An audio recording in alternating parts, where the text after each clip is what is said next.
mutually pledge to each other our lives, our fortunes, and our sacred honor.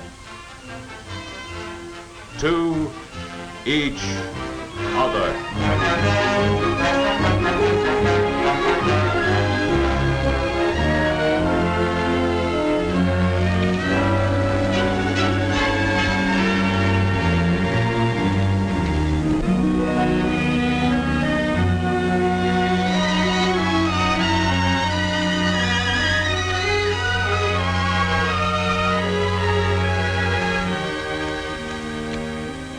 Dear Dad, your letter came today, and thanks for the news about home. I can admit to you that there are times when I get good and homesick for you and Tom and even the steel mill. And I guess I miss the old mill more than ever now that I know you're back there on the job again. Ever walk up on the hill where you and I used to sit when I was a kid? I'll always love that spot because that's where I first decided to be a steel man like my dad. Remember? Remember all those times? Remember? Sure I remember, son. This spot up here on the hill means a lot to me, too. Whenever I sit up here, I miss you the most. Maybe it's because I feel closer to you up here.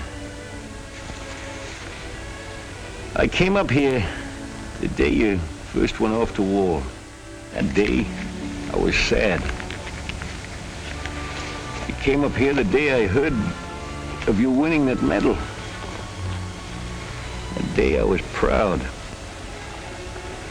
I came up here today because I just won a medal too, and I'm proud of it. It's not exactly a medal, it's the Army Navy E button. But it's the nation's way of saying, good work, well done. It means that the men in our plant have been turning out the tonnage, the steel tonnage, in this battle of production. And that, son, is the program of every last one of us back here. In fact, to help us, Uncle Sam and our company together are spending over $700 million on a steel expansion program that's the biggest thing in our history. Because this is a war of steel. So we're enlarging old blast furnaces all over the country and putting up new ones at a great rate. We picked up one from Illinois and moved it all the way to a valley in Utah. That blast furnace will turn out tonnage for the West Coast, a headache for Hirohito. And right in the heart of the biggest steel plant in the world, there are some immense new open hearth furnaces, turning out the kind of tonnage the country needs. And pretty soon, more of it will be rolling out of the big new open hearth furnaces that are being rushed along in Pennsylvania. Wouldn't surprise me if they broke some records out west. With the new open hearth furnaces being built there, it's a war of steel. And that means we need plenty of high-grade electric furnace steel. So, new electric furnaces are springing up, almost before you can say Jack Robinson. There's a new rolling mill in Alabama that's increased its capacity 50%. Turns out big plates, 140 inches wide. They tell me it's a honey. And I know of a strip mill that was built for rolling sheet metal. But right now, Uncle Sam needs plates. So in 37 days, the boys converted the sheet mill into a rolling mill for plates as thick as 1 inch and 72 inches wide. Boy, you ought to see it. It's breaking production records every month. Makes you proud to be a steel man. But besides new tools and buildings, the steel expansion program calls for whole new plants. So pretty soon, what used to be farmland in the shadow of the mountains in Utah will be turning out a crop of steel. It'll be a bumper crop, better than 900,000 tons a year.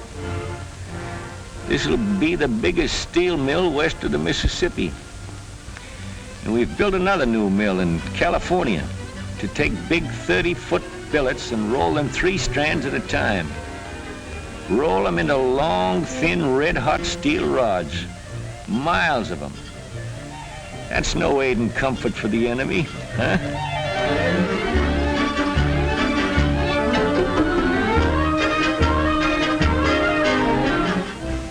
Then, of course, there's steel pipe for oil pipelines. That's a war weapon, too.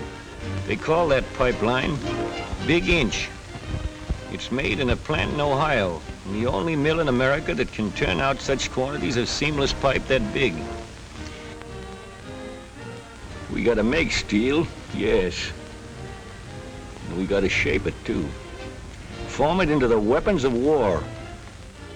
For instance, springs. I guess you know by now how much the reliable operation of a machine gun depends on good spring steel made into links for the ammunition belts. Spring steel is formed into springs for big guns, too. Some of them are for anti-aircraft guns. Then there's a lot of tiny springs for all kinds of automatic weapons. You fighting men need millions of springs, and we're making them. There's still another way of using steel for war. All kinds of wire are braided into cables, some for military telephones and radios, and we're spinning steel pipes into big bombs. It's the world's newest and most efficient way of making bombs.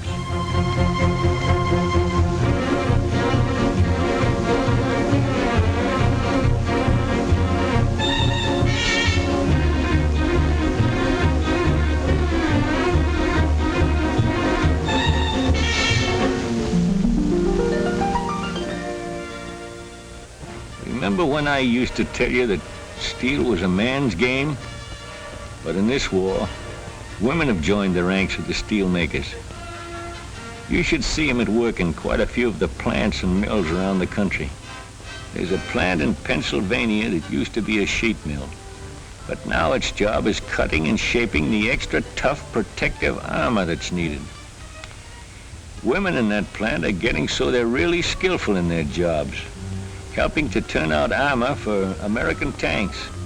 We're making a flock of calling cards for you boys to deliver with our compliments.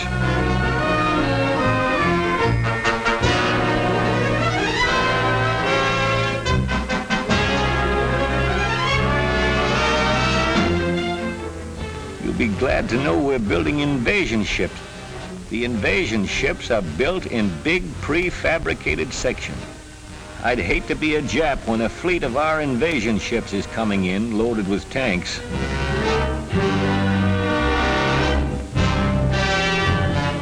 We're building a lot of ships, good, staunch merchantmen, and hard-hitting fighting ships, and escort vessels to protect our convoys. But it took still more expansion to put the shipbuilding program in effect. The old shipyards had to be enlarged and improved. And a new shipyard was built for the construction of naval auxiliary vessels. You heard of applying mass production ideas to shipbuilding these days. Well, the idea of prefabricating big sub-assembly sections was pioneered by our company way back in 1918. With so many years of experience behind us, no wonder we're building more ships and breaking more records. And would you get a real thrill if you could see one of our quadruple launchings? We've done it time and again since the war started. The last time, 4 ships in 14 minutes.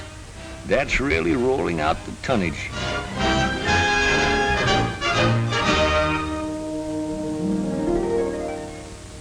So you see, son, why I say I'm proud of being a steel man. Why I'm proud of this Army Navy E. Means that we're in back of you 100%. We're turning out the tonnage, we're expanding, we're making more steel and more products. And we're going to keep on, because we're in the service of our nation too. We're sure getting a kick out of being in this thing together with you. And just like you, we're working and fighting for the day of victory. The day